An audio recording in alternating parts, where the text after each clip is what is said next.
그 기사도 거짓말, 저 기사도 거짓말. 세상 거짓말 다 해놓고 행여 언론이 반성할까. 오늘도 여러분은 참아주셨습니다. 이제 최경영 기자에게 맡기세요. 가짜뉴스 쏙쏙 다 뽑아내드립니다. 진실탐사 엔터테이너 있는 대로 다 까. 최경영의 경제쇼 플러스. 안녕하십니까. 진실탐사 엔터테이너 있는 대로 다 까 최경영입니다. 조항조의 거짓말이 오프닝 음악이었습니다. 그 PD분의 선곡 센스 어떻게 생각하십니까? 오늘 두 분이나 모셔가지고 아주 유명한 분들 모셔서 빨리 진행하겠습니다. 최경영의 경제쇼 플러스 출발합니다. 평일 경제쇼가 세상에 이익이 되는 방송이라면 최경영의 주말판 경제쇼 플러스니까 세상에 이익이 따따블 되도록 열심히 노력하겠습니다. 저와 함께 해주실 특별한 손님들입니다. 홍춘욱 숭실대학교 금융경제학과 겸임 교수님 나와 계십니다. 안녕하세요.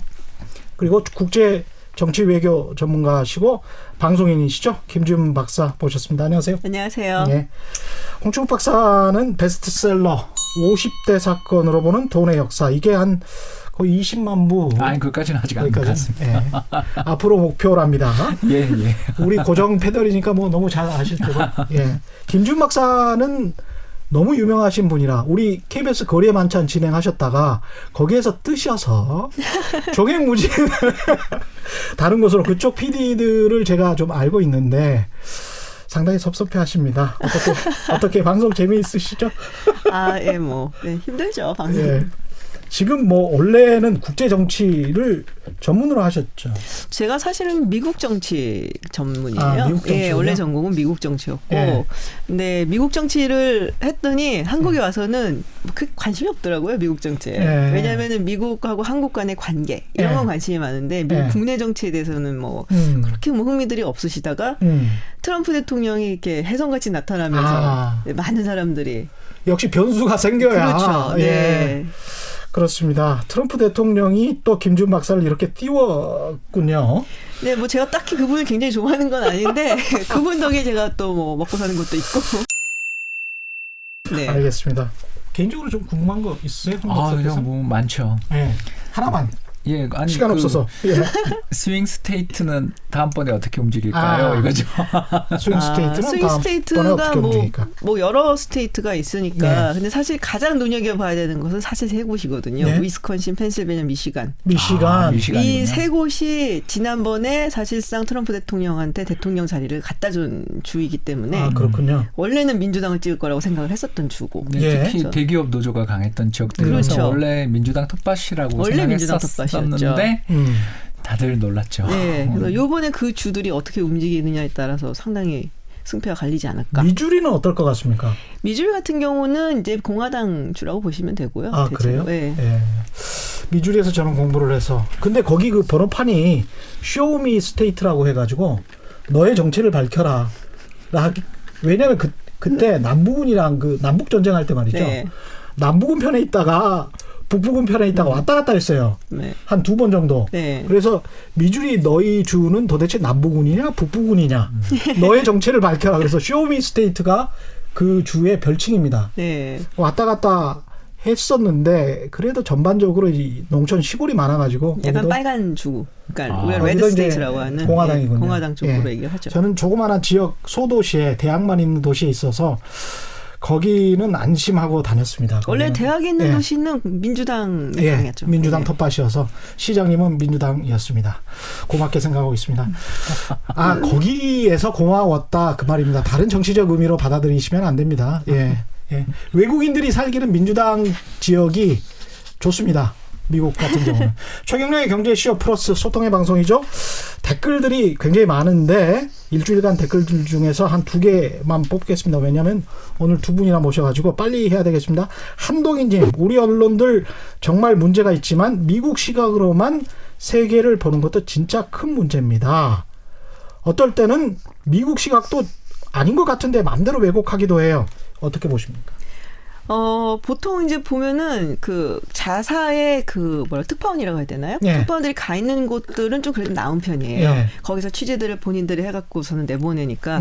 근데 특파원이 없거나 아니면은 다른 곳에 이제 주로 우리가 뭐 연합통신이나 이런 데서 받아서 쓰게 되면은 그걸 받아갖고서는 번역을 해서 그게 잘못되는 경우들이 있어요. 제가 꽤 많이 봤어요, 그런 경우를. 그러면 그게 또 쫙 퍼져나가요. 예. 그래서 결국에는 오역으로 인한 경우도 굉장히 많고. 그렇죠. 그리고 약간 미국 같은 경우 좀 전문적인 부분이 필요한 경우도 있는데 이제 한국식으로 생각을 해갖고서는 그걸 또 해석을 해서 쓰는 맞습니다. 경우도 또 예. 많더라고요. 그래서 그럴 때는 조금 물어봐 주셨으면. 본인들이 직접 읽지 않는 경우도 있습니다. 슬프게도 말이죠. 예, 정윤주 사장이 과거에 KBS 사장이었는데 정윤주 전 KBS 사장과 이런 대화를 간략하게 제가 했었는데 본인만 이분은 이제 미국에서 경제학 박사를 하셨던 네. 분이기 때문에 계속 꾸준히 읽고 본인이 직접 번역을 해서 기사를 쓰면서 한국적 시각으로 기사를 썼다고 하는데 그때도 타사 기자들을 모아가지고 돈을 모아서 번역 용어를 붙여서 한국말로 바꾼 다음에 그걸 가지고 기사를 썼다고 하니까 말의 언어에 담겨 있는 조그마한 뉘앙스들이 있거든요. 그 뉘앙스를 찾아내는 게 또 기자들의 직업인데 그게 잘 안 되다 또 보니까. 특히 가짜 뉴스도 많아서 걸러내는 그 눈이 없으면 이게 참 어려움 또는 문제를 더 키울 수도 있지 않을까 그런 걱정도 좀 들고 그러네요. 제가 사실 얼마 전에 그러니까 잘스부르크에서 하는 세미나를 다녔는데 그 주제가 이런 거였어요. 미디어의 미래, 저널리즘의 미래. 그래서 이제 그걸 이제 미국 스터디 그룹에서 그걸 해서 다녀왔는데 뭐 가짜 뉴스에 대한 걱정들이 많죠. 예. 근데 그 외에 이제 그래도 그러니까 레가시 미디어라고 우리가 보통 얘기를 하는 그런 그렇죠. 전통적인 예. 네, 미디어, 뭐 뉴욕 타임즈라든지 예. 물론 이제 또 KBS도 해당이 됩니다. 레가시 미디어. 그렇죠. KBS도 해당이 되는 거죠. 음. 그래서 더더욱 이런 상황일수록 이런 레가시 미디어의 그 역할. 책임 아주 중요하다 이런 얘기를 정말 많이 했어요. 사명감을 느끼고 있습니다. 예. 많이 느끼셔요. 3028님 경제위기다 침체다 불황이다 이런 얘기 많이 하는데 불황인 이유를 설명한 책 또는 불황에 대한 해결책 불황을 이겨내기 위해서 무엇을 해야 되는지 참고할 만한 책이 있으면 소개 부탁드립니다. 홍 박사님. 예, 뭐 두 권이 있는데 두 권. 근데 하나는 예. 사실 지금 좀 그 절판 상태라 그렇군요. 구하실 수 있으면 그렇죠. 예, 그 대침체의 교훈이라는 대침체의 교훈. 네, 예. 예, 그 책이 이제 일본의 20년 장기 불황의 원인과 대응을 밝힌 책이라고 해서 리처드 쿠라는 리차드 쿠. 예, 아주 예. 유명한 책인데 절판 상태라서 요즘 뭐 구하실 수 있으면 좋고요. 또 다른 책을 좀 추천하고 싶은 게 물론 이제 이분 싫어하는 분도 많습니다만 폴 크루그먼 예. 교수의 예. 지금 당장 이 불황을 끝내라라는 2013년 나온 책인데 예. 지금도 읽어보면 재밌는 이야기가 많습니다. 물론 이제 영어 되시는 분들은 올리비에 블랑샤와 그 서머스가 로렌스 서머스가 공저를 한 책이 있습니다. 예. 미국에서 아주 화제가 된 책인데 뭐 간단히 말씀드려서 경제 성장률이 시장의 이자율보다 높을 때에는 적극적인 재정을 펼침으로써 불황을 퇴치할 수 있다라는 아주 강한 권고를 담은 책이 나와서 예. 최근에 대단히 화제가 됐었는데요. 뭐 지금 시기에 적절하네요. 예, 그래서 이런 것에 이 세계적인 경제학계의 어떤 그 논란을 일으킨 그러나 좀 읽을 만한 책을 고르다 보니까 폴 크루먼 교수의 책을 골랐다. 이렇게 약간 변명을 하며 읽어보시면 좋을 것 같습니다. 어떻습니까, 김 박사님? 글쎄 뭐 제가 뭐 경제학 책을 사실 저는 많이 읽지는 않는 편이거든요. 아무래도 전공이 좀 다르니까. 근데 뭐 경제학 책 하면 역시 홍춘욱 교수의 마스터피스. 네, 마스터피스. 네, 돈의 역사가 있고. 예. 근데 제가 뭐 읽었던 뭐 것들 중에서 그래도 상당히 재밌게 읽었었던 것은 뭐 너무 유명한 책이에요. 로버트 고든 미국의 성장은 끝난 건가 정말 재밌게 읽었어요. 그거는 역사책 같아갖고 두꺼운 거 빼고 다 좋은 것 같습니다. 맞아, 두꺼운 거 빼고는 뭐 버릴 게 하나도 없는데. 그리고 뭐 이제 제가 이제 정치학자다 보니까 저는 이제 미국 정치에 대해서 쉽게 좀 이해하고 싶다. 특히 트럼프가 어쩌다 뽑혔을까라는 생각을 아직도 갖고 계신 분들이 있다면 제가 그 저자 이름은 까먹었는데 힐빌리 엘리지라고 힐빌리의 노래라는 책이 있어요. 힐빌리의 노래. 이거는 이제 본인의 어떤 자서전 같은 책인데 이 책을 읽으면은 트럼프가 될 수밖에 없었구나라는 생각이 미국 들 사회에서. 정도로. 예. 예. 근데 뭐 그렇다고 해서 뭐 굉장히 뭐 도발적이나 한 게 아니고 굉장히 공감이 가는 책이에요. 어떤 측면에서 그렇습니까? 경제적인 측면에서 그렇습니까? 아니면 인종적이고 감정적인 측면에서 그렇습니까? 이 사람이 사실은 이제 이제 중부 쪽, 그쪽 이제 아팔라치아 산맥이 있으면 그 건너편 쪽에 굉장히 좀 터프한 그런 가정에서 그런 전통을 가진 곳에서 살아온 사람인데 완전히 그 거의 해체된 과정에서 살았어요. 그러니까 그래도 할아버지 할머니가 이 사람을 이제 돌봐주면서 그래서 결국에는 뭐 군대를 가갖고서는 거기서 도움을 받아갖고 대학을 가고 예일 대학을 가서 법학과에서 졸업을 하고 해서 뭐 굉장히 높은 자리에 올랐는데. 그 사람의 주변에 대한 이야기들을 막 이제 적은 거예요. 자기가 어떻게 해서 여기까지 왔고, 근데 이게 뭐 그래서 나는 정말 잘났다가 아니라 얼마나 그 동네에 사는 사람들, 그러니까 굉장히 대다수, 상당히 많은 수의 미국인들이 보통의 미국인들, 보통의 미국인들이 정말 희망이 없는 해체된 가정에서 그리고 환경도 너무 안 좋고 희망도 없고 이런 삶을 살 수밖에 없고 그렇기 때문에 트럼프라는 인물에게 어떻게 신락 같은 희망을 걸고 투표를 하러 갔구나라는 게 굉장히 공감이 가는 그런 책이에요. 재밌어요. 트럼프 대통령을 우파 포퓰리즘 대통령이다 이렇게 정의할 수 있을까요? 우파라고 말을 해야 될까라는 인종적인 부분에 있어서는 분명히 이제 우파인데 또 뭐 인프라 같은 거 막 쓰겠다라고 얘기하는 보호구역 같은 경우는 또 우파의 정책이 원래 공화당의 정책이 그렇죠, 아니거든요. 예. 포퓰리즘은 분명히 맞고 약간 셀렉티브한 좀 그런 부분이 좀 있기는 하죠. 오늘 주제로 넘어가야 되겠죠? 예.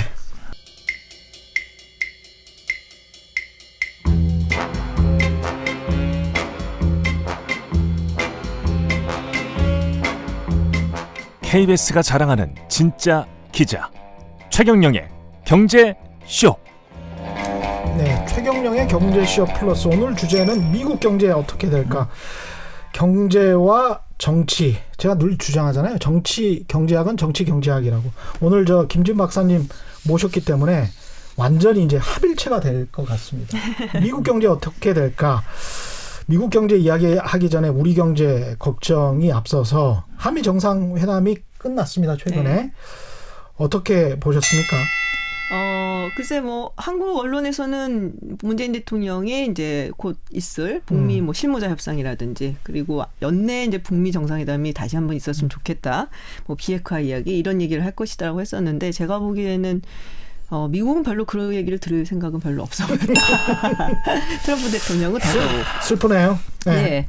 그리고 북한도 지금은 뭐 한국에 뭐 중간에 껴서 무슨 역할을 해주기보다는 우리가 미국하고 직거래를 하겠다라는 의지가 훨씬 강하기 때문에 그렇다고 또 가만히 손 놓고 있을 수는 없거든요. 그렇죠. 예. 그러니까 이제 문재인 대통령 입장에서는 그게 있었고 미국은 오히려 제가 보기에는 방위분담금. 예, 그쪽에 훨씬 더 관심이 많았다고 봐요. 트럼프 대통령 답습니다. 그럼요. 그렇죠. 예. 5조 원 더 올려라 뭐 이런 이야기인가요? 네. 예. 근데 속으로가 아니죠. 우리가 사실은 홍진욱 박사랑 그 이야기 했었잖아요. 방위비 분담금이 싸다.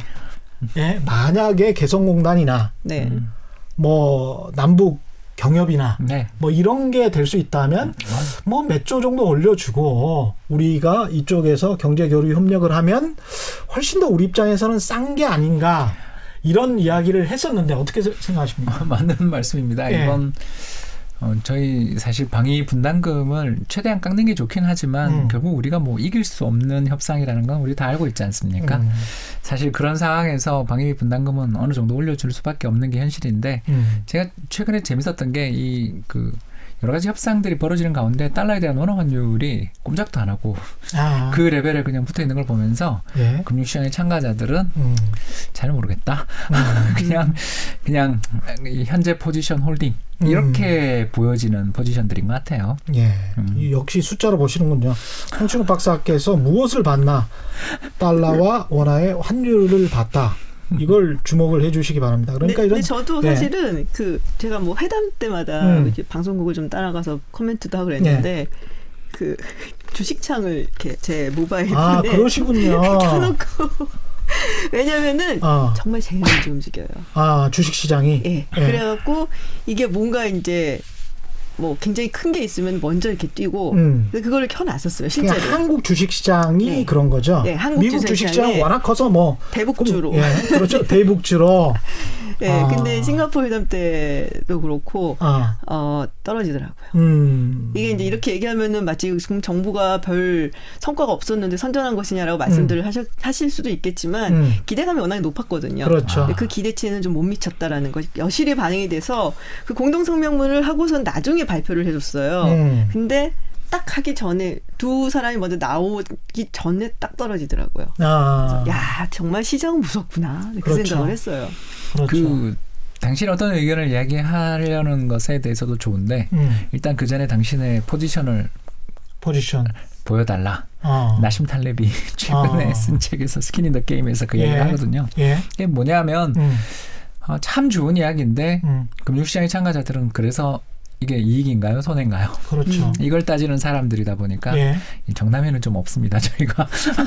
아니 근데 그렇게 생각하는 게 저는 오히려 그런 자본주의적인 생각이 민주적인 생각인 것 같아요. 그러니까 이익을 자꾸 뭉개버리면서 국가 이익, 국익이다 뭐 이렇게 뭉개버리는 게 이게 상당히 국가주의적인 생각이거든요. 근데 사회가 그렇게 흘러가지 않고 이건 내 이익이고 이건 당신 이익인데 그거 어떻게 좀 타협을 해보자. 이게 민주적인 생각이고 이게 자본주의 생각인 것 같습니다. 그래서 이익을 뭐 무시하거나 뭐 저 사람 이익이니까 이게 절대 안 돼.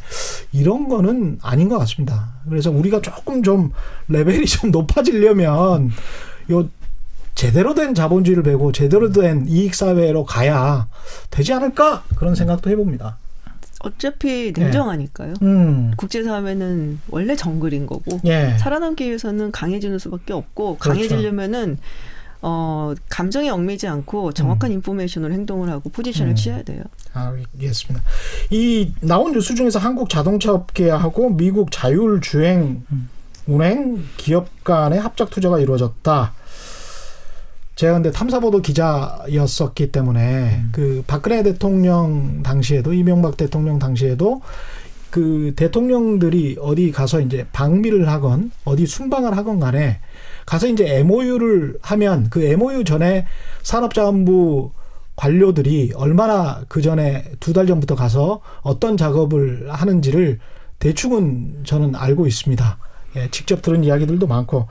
그래서 이게 이제 실제로 한두 달 전에 이루어진 합작 투자를 가서 이제 성사를 시킨 것일 텐데, 이번에도 이게 이제 어떤 의미를 가지려면 시장에 안착을 해야 되거든요.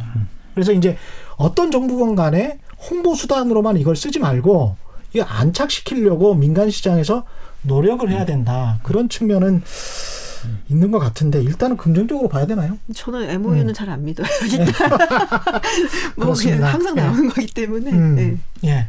홍 박사님은 어떻게 생각하세요? 금융시장에서는 긍정적으로 평가하고 있는 것 같습니다. 그렇죠. 예, 그 현대차 주가 흐름을 보면 확실히 긍정적인 평가를 하고 있습니다. 그러니까 그 우리나라 자동차 회사들이 좀 이렇게 잘 안 움직이는데 한번 방향을 정하면 꽤 강하다라는 평가들을 많이 받는 편에 속하거든요. 예. 수소차 지금 관련해서도 그렇고 또 자율주행 관련해서 이번에 행동도 그렇고 금융시장의 참가자들 입장에서 볼 때는 일단 늦었지만 그래도 중요한 변화다. 그리고 그렇죠. 변화를 하자마자 돈을 또 우리 돈으로 2조가 넘는 큰 돈을 그렇게 투자를 하는 걸 볼 때 이거는 꽤 그 전부터 준비를 했고 특히 새로운 어떤 리더십이랄까요? 이런 것들을 보여준다는 측면에서 시장에서는 일단 이번 뭐 타이밍은 뭐 어떤 타이밍인지 저도 잘 모르겠습니다만 괜찮은 행동이다라는 긍정적 평가가 우세한 것 같습니다.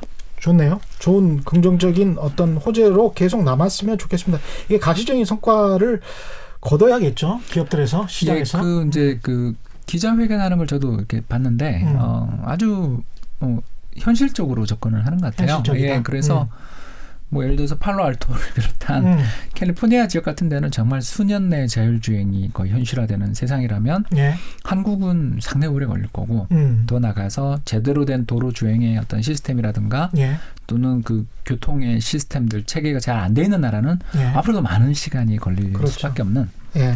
그래서 단계적으로 이렇게 나갈 수밖에 없는 현실이라는 걸 잘 인정하고 앞서 뛰어나가고 있는 선두주자들을 잡기 위해서는 투자를 많이 하거나 기술을 사는 것밖에 없지 않습니까? 그런데 기술 투자 측면에서 볼 때 일단 저희들은 시간을 단축하는 데 있어서는 돈을 들이는 게 우선이다.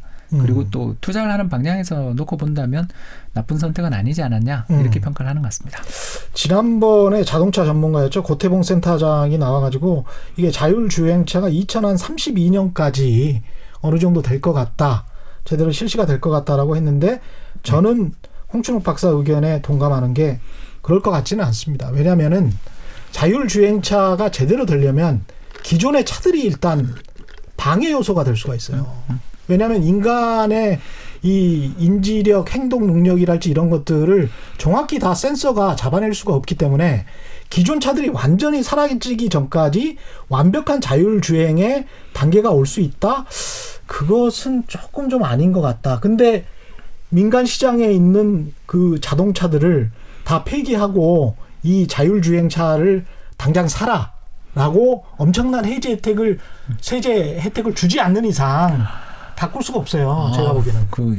단계적으로 바꿀 수밖에 없습니다. 그래서 2032년에 완전한 자율주행차의 시대가 온다. 그거는 상당히 꿈 같은 이야기다. 그런 생각도 합니다. 저는 사실 좀 궁금한 거는 이제 뭐 정치학자고 사회 변화나 이런 거를 보는 사람이니까 이제 그런 경우에 이제 법 체계가 분명히 정비가 돼야 될 거 아니에요. 특히 이제 보험 관련한 부분이라든지 이런 게 뭐 사고가 났을 때 항상 나오는 얘기가 그 부분이잖아요. 사고가 났을 때 그러면은 어느 선도까지 그러면 운전자가 책임을 지고 이게 차의 결함인지 운전자의 결함인지 그런 부분 그거를 따라갈 우리 사회의 어떤 뭐 준비가 되어 있는가? 그렇죠. 그건 사실 인간이 해야 되는 부분이거든요. 그렇죠.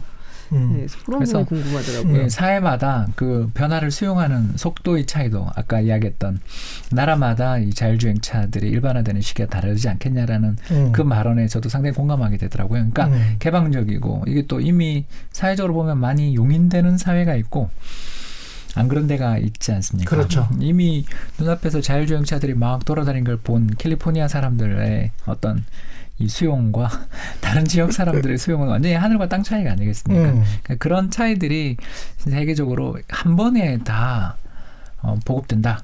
저는 된다기보다는 단계적으로 진행될 가능성이 높지 않냐? 그리고 AI를 전적으로 믿을 수가 없는 게 미국 주의 법원에서 이 AI를 차용해 가지고 탐사보도의 아주 마스터피스 중에 하나인데 최근에 나온 AI를 차용해서 감경률이랄지 이런 걸 조사를 그 법원 판사한테 공고를 한 거예요. AI가. 근데 나중에 탐사보도 기자가 다 수치를 뽑아가지고 최근 몇 년의 수치를 뽑아서 이걸 봐보니 이 AI가 어떤 경향성을 가지고 있냐면 흑인한테는 집행유예 비율이 굉장히 떨어지고 백인에게는 집행유예 비율이 굉장히 높게 가는. 그래서 기존의 인종 갈등과 인종에 대한 편견을 AI가 이거는 심어놓은 사람의 인종 편견이죠. 데이터를 넣어놓은 그 사람의 인종에 대한 편견이 들어가 있어 버리는 거예요. 그게 이제 AI 결국에는 그 프로그램을 할 수밖에 없는 게 지금까지의 데이터거든요. 그렇죠. 근데 이 지금까지의 데이터가 사실은 한쪽으로 이제 인종적으로 맞습니다. 편견이 있기 때문에 그거를 받은 거죠, 사실은. 예. 예, 경제학자로서 저희들이 흔히들 쓰는 이야기가 garbage in, garbage out 그러거든요. 예, 그렇죠. 그러니까 쓰레기 들어가면 쓰레기가 나오는 겁니다. 네, 그래서 아무리 모델을 잘 만들면 뭐하냐. 들어가 있는 데이터가 엉망인 걸 이라고 저희들이 이야기할 때가 바로 이제 이 사례인 것 같아요. 그렇습니다. 안타깝네요. 안타깝죠. 얼굴 인식 프로그램 같은 것도 마찬가지예요. 예. 네, 얼굴 인식 프로그램도 보니까 이게 이제 사례를 주로 백인 남성들을 많이 쓰다 보니까 흑인의 경우 잘 못 알아보는 거예요. 그리고 이제 아시안도 잘 못 알아보고. 예. 그러니까 결국에는 우리가 가지고 있는 어떤 지식이나 데이터를 가지고 활용을 하다 보니까 말씀하신 대로 AI라고 우리가 굉장히 정확하고 모든 것이 아주 냉정하게 딱 나올 것 같지만 사실은 그렇지 않다는 거죠. 그렇습니다. 이 남북 관련해서 북미 회담 관련해 가지고 이제 좀 정리를 하고 우크라이나 스캔들이나 이제 트럼프 정책 이쪽으로 가야 되는데 한 가지만 더 여쭤볼게요. 문재인 정부가 실질적으로 2년 남았다라고 생각해야 되겠습니다. 왜냐하면 정책을 좀 역동적으로 펴나갈 수 있는 기간은 그 안에 가시적인 성과, 우리 경제에 도움이 될 만한 성과가 있을까요? 그 홍준호 박사님께서 맡아보는 아우 환율만 보면 중립이라고 아까 제가 중립이다. 예. 잘 모르겠어요라고 많이들 느끼시는 것 같아요. 왜냐하면 작년 6월만 해도 정말 기대가 컸었습니다. 그래서 달러에 대한 원화 환율이 1,050원 갔어요. 그래서 이대로 가면 다 1,000원 깨진다고 봤었습니다. 왜냐하면 지정학적 위험이 이제 경감되고 한국이 이제 어떻게 보면 안전자산이 될 수도 있다라는 평가까지 나온 보고서들을 본 적이 있는데 힘 쑥 들어갔거든요.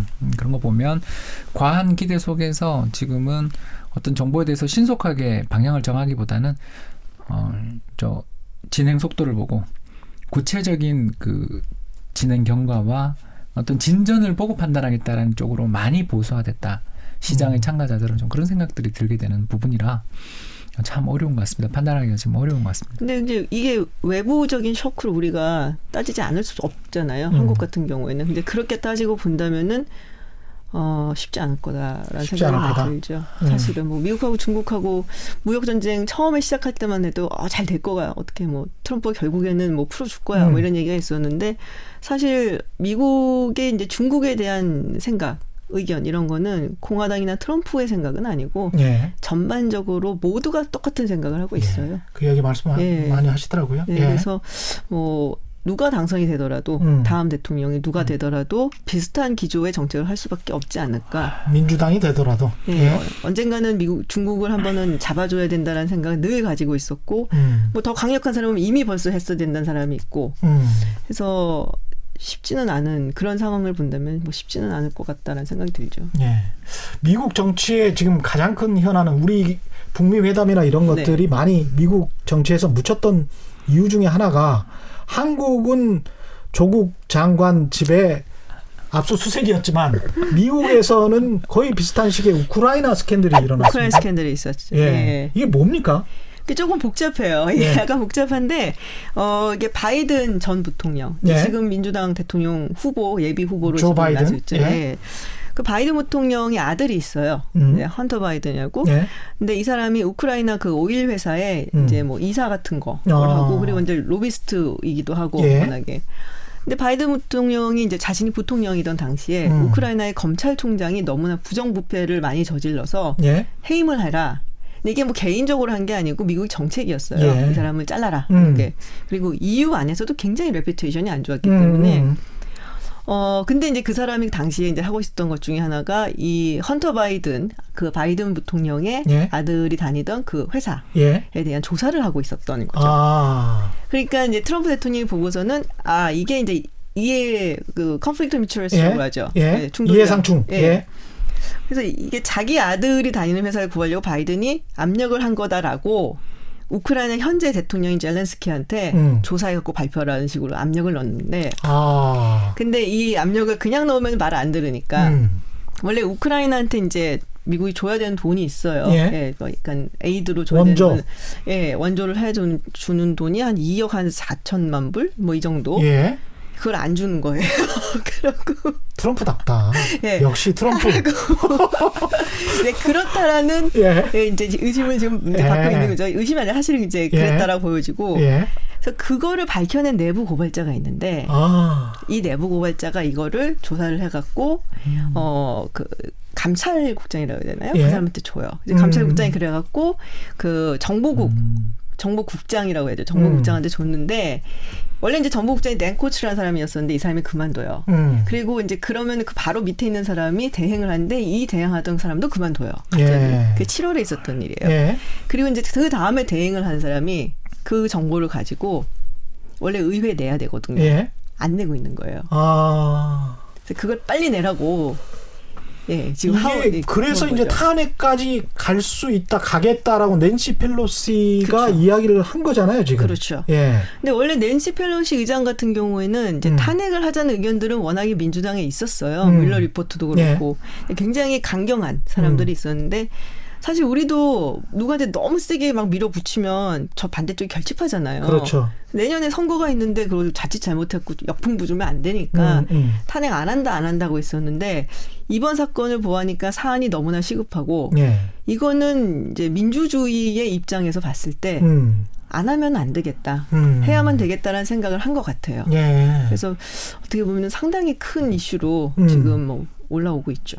그렇군요. 이게 이런 식으로 이제 우크라이나 스캔들이 일어나고 그러면 혹시나 또 우리 트럼프 대통령께서 야 그러면 어떻게 좀 북한이랑도 어떻게 좀 해보고 중국이랑도 어떻게 해서 이걸 시선을 좀 돌려야 되지 않을까? 이런 현명한 판단을 해주시면 좋은데 어떻게 생각하세요?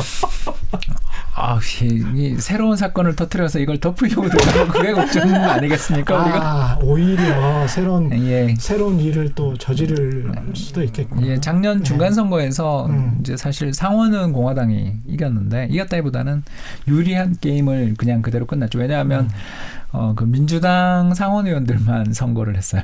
거의 예, 그 상원 의원 3분의 1을 교체하는 선거가 중간 선거인데 거기 대상이 되는 지역구가 전부 민주당 상원 의원 지역구여서 현직들 입장에서는 당연히 재선하는 게 최선이지만 그거 쉽지 않잖아요. 왜냐하면 실책이 있을 수도 있고 공격받을 수도 있으니까. 그래서 상원은 결국 공화당한테 넘어갔고 하원은 이제 민주당이 이겼습니다. 그러니까 민주당이 하원 이긴 게 진짜 오래간만의 일이죠. 거의 그 오바마 대통령 초 그때 이후 처음입니다. 네, 맞아요. 아무튼 이렇게 힘들게 선거를 치르고 나니까 이제 문제가 생긴 게 바로 그 의회를 잃어버린 상황에서 특히 그 예산은 하원이 쥐고 있거든요.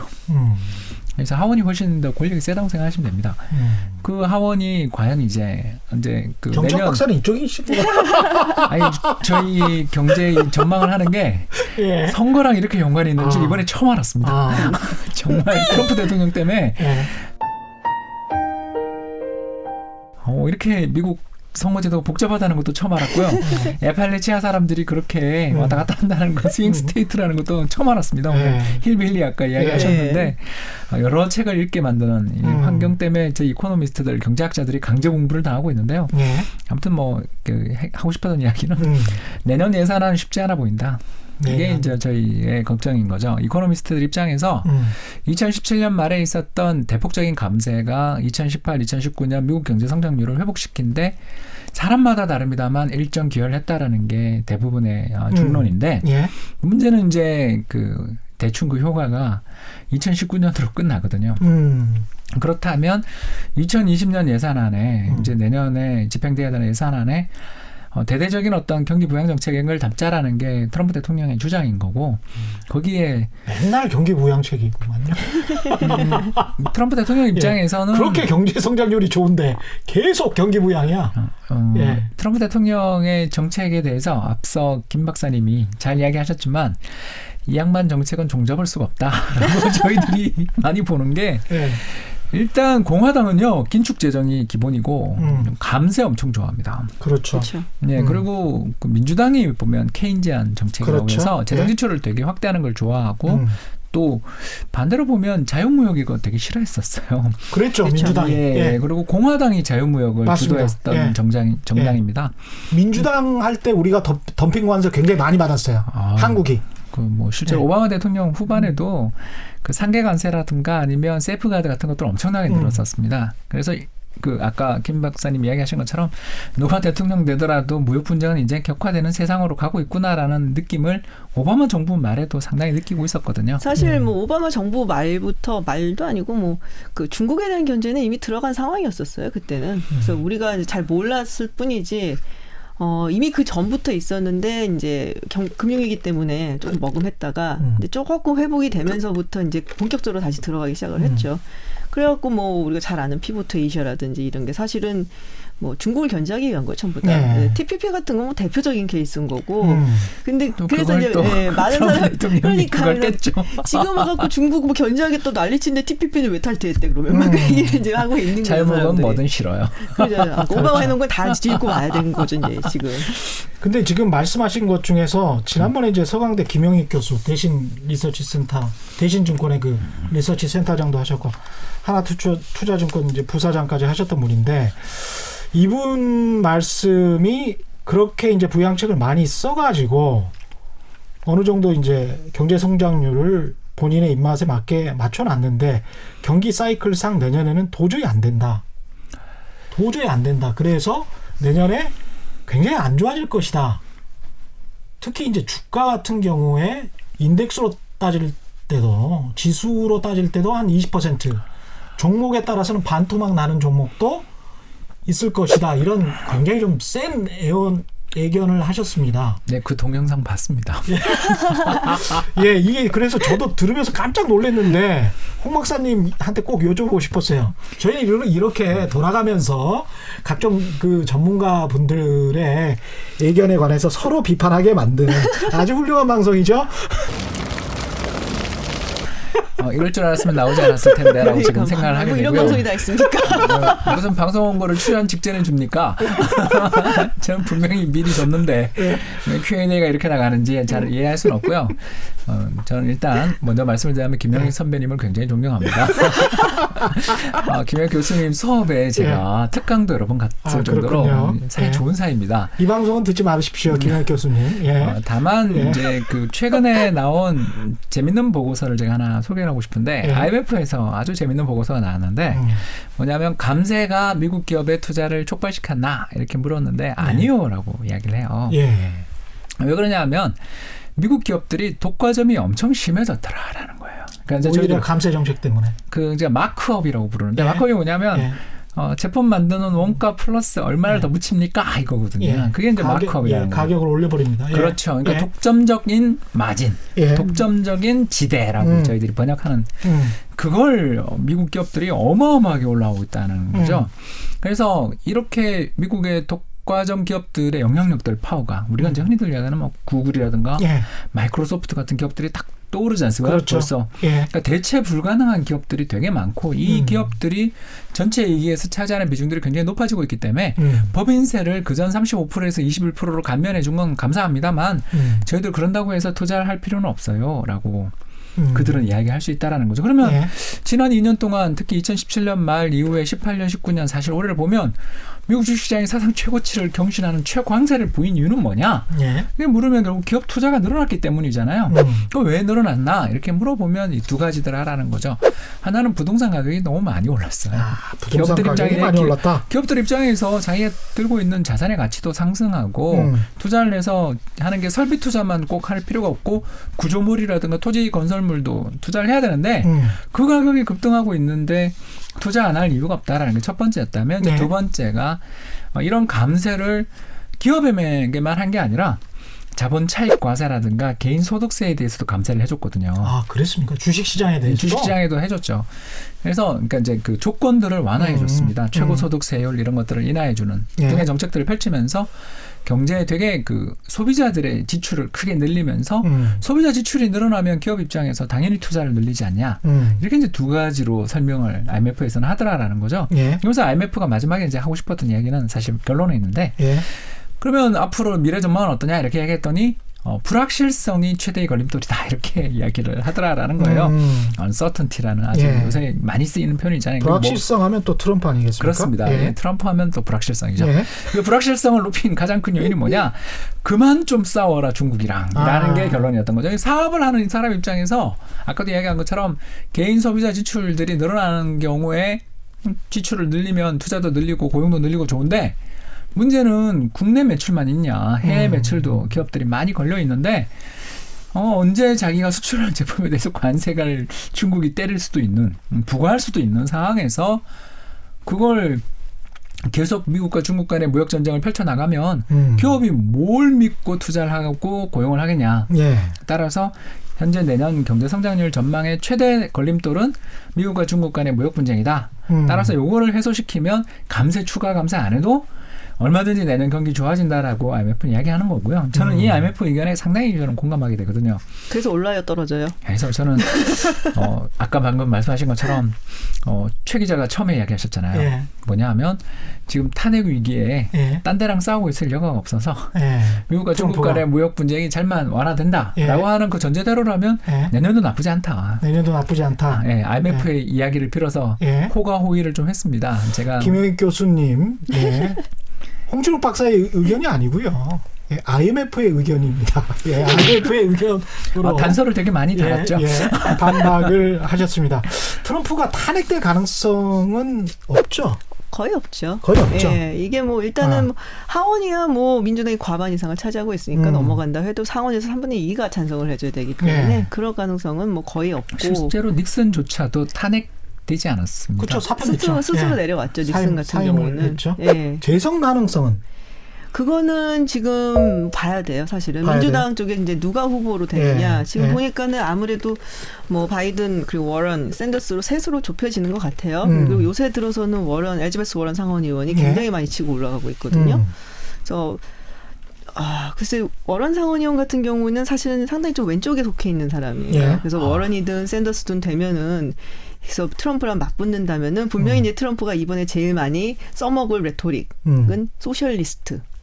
사회주의자. 예. 그 말을 많이 쓸 거다. 예. 그리고 미국 사람들이 생각보다 많이 듣던 이야기입니다. 그렇죠. 예. 그리고 미국 사람들이 상당히 생각보다 보수적이에요. 그래서 그런 면에서 워런 상원 의원을 받아들일 준비가 되어 있을까라는 생각이 조금 들기는 하죠. 미국에서 소셜리스트하고 리버럴이라는 단어하고 레프티스트라는 단어하고 어감 차이가 좀 있죠. 굉장히 많이 있죠. 예. 소셜리스트로 하면은 거의 부르르. 그렇죠. 그렇죠. 예.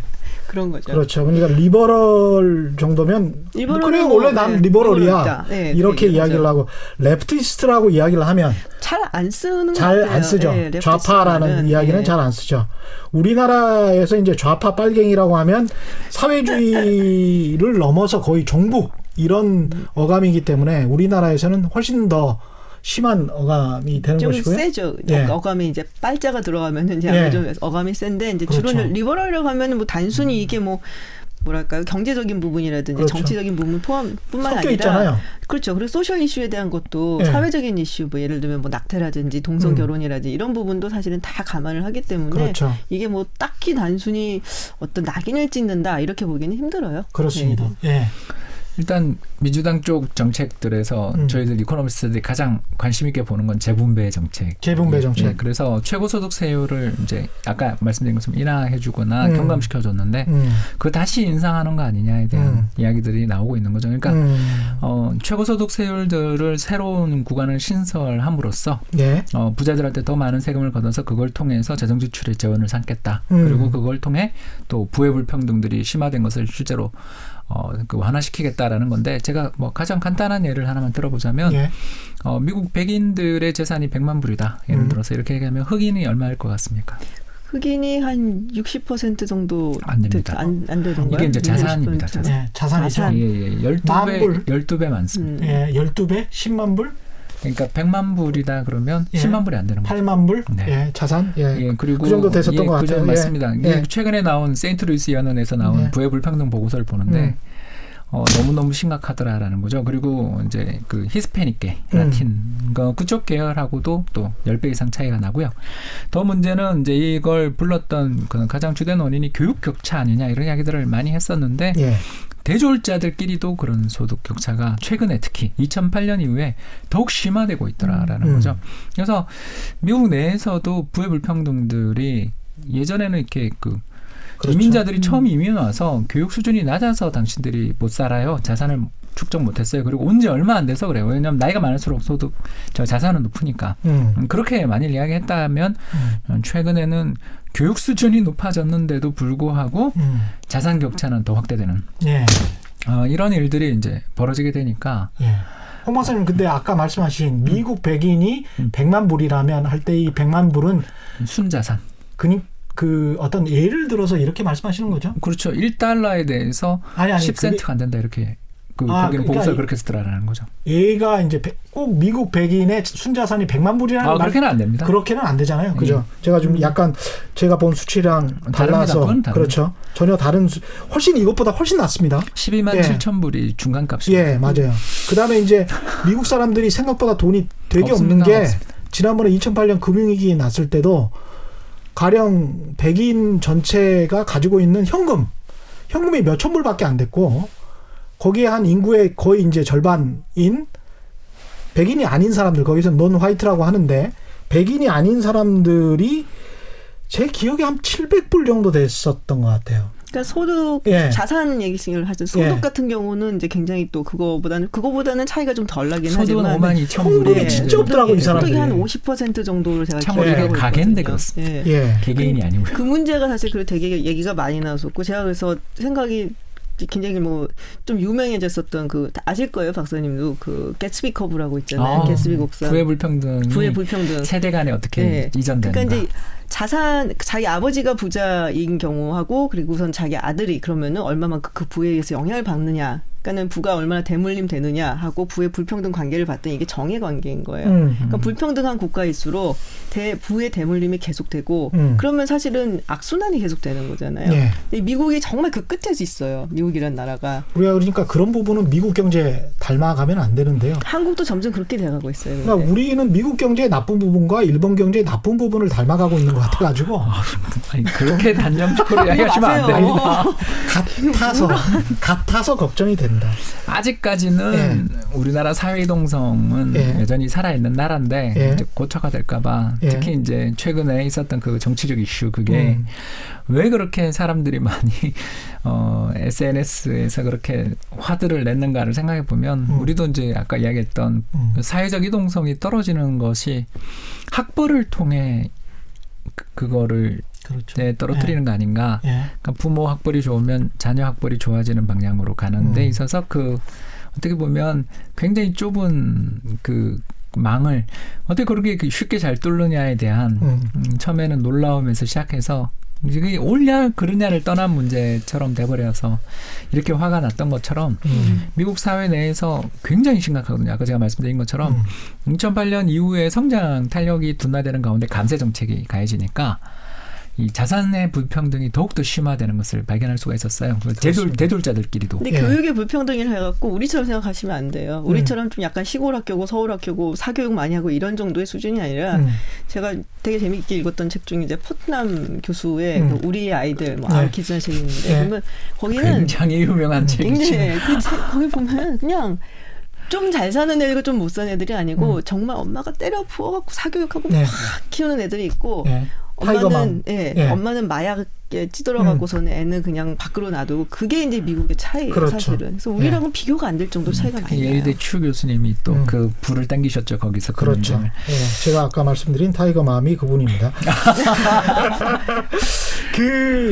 다른 그 지표 하나 소개해드리면 미국의 아까 그 중간 소득 정도가 MBC의 보도였는데 중간 소득 정도가 한 달에 한 300만 원 정도 수준입니다. 미국의 국민소득이 1인당 GDP가 한 6만 2천 불 정도인데 한 달에 300만 원 정도 받는 사람들이 전체 인구의 한 50%라는 거는 상당히 낮은 수치고요. 그 다음에 최근에 이제 타임지에서 이런 보도가 나왔었는데, 그러니까 이게 지금 계속 지적되는 것이 법인세 감면해봐야 소용없더라. 이 부의 격차가 오히려 커진다. 근데 이제 타임즈에서 최근에 나왔던 보도는 1979년과 2018년에 그 인플레이션을 조정해서 인플레이션을 감안해서 하위 10%가 받는 시간당 임금을 조사했더니 1979년에도 11불, 2018년에도 11불. 단 1불도 오르지 않았다. 아주 충격적인 결과. 마이너스 그렇죠. 순자산 가계 비중이 12%랍니다. 전체 가계 마이너스 소득이 아닌 마이너스 순자산이 그렇죠. 빚을 지고 살고 빚이 훨씬 더 많은 분이 전체 가계 12% 정도가 되니까 이거가 아마 미국 다음 차기 대선에서 이제 트럼프 대통령은 이렇게 하겠죠. 내가 경제를 위대하게 만들었다. 그렇죠. 그렇게 얘기할 때 이제 공격하고 있는 민주당 진영에서는 불평등이 이렇게 심화됐는데 무슨 소리 하냐. 이게 근데 영향을 줄까요? 이런 논쟁들이? 수치는 사실은 영향을 별로 안 줘요. 외국 사람들도 이렇게 막 관심이 있으면서 막 논쟁을 하는데 미국 사람들은 모르더란 말이죠.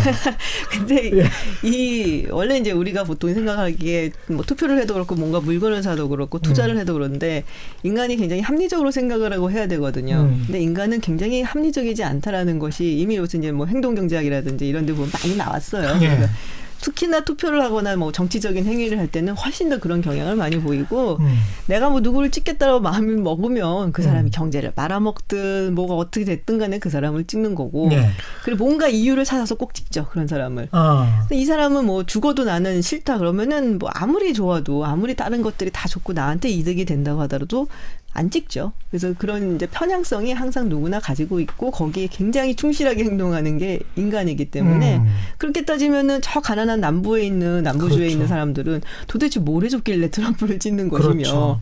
그래서 뭐 그런 되게 유명한 책들이 많거든요. 논문이나.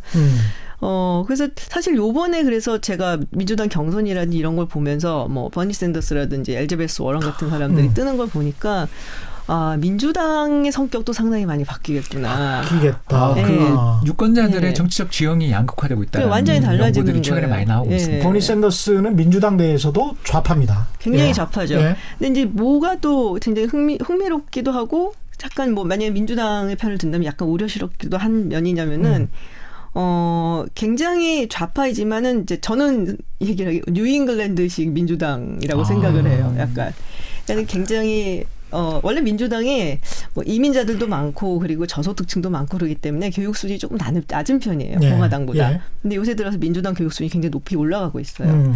그리고 이 사람들을 이제 지지하는 특히 버니 샌더스나 워런 같은 사람을 지지하는 사람들 보면은 상당히 화이트예요. 백인들이 많고 예. 많이 배웠고 그리고 그 이성적으로 합리적으로 진보적인 생각을 많이 하는 사람들인데 예. 그러면은 전통적으로 민주당을 지지해왔던 러스트벨트의 사람들 이미 지난번 선거에서 좀 많이 떠났죠. 예. 이민자들 중 특히 흑인 유권자들, 흑인 유권자들이 민주당에 굉장히 중요해요. 이 사람들이 거의 90%를 민주당을 찍기 때문에. 근데 제가 봐서는 이 흑인 유권자들이 엘리자베스 워런이나 버니 샌더스한테 열광할 것 같지가 않은 거예요. 느낌이. 예. 굉장히 좀 동떨어진 느낌.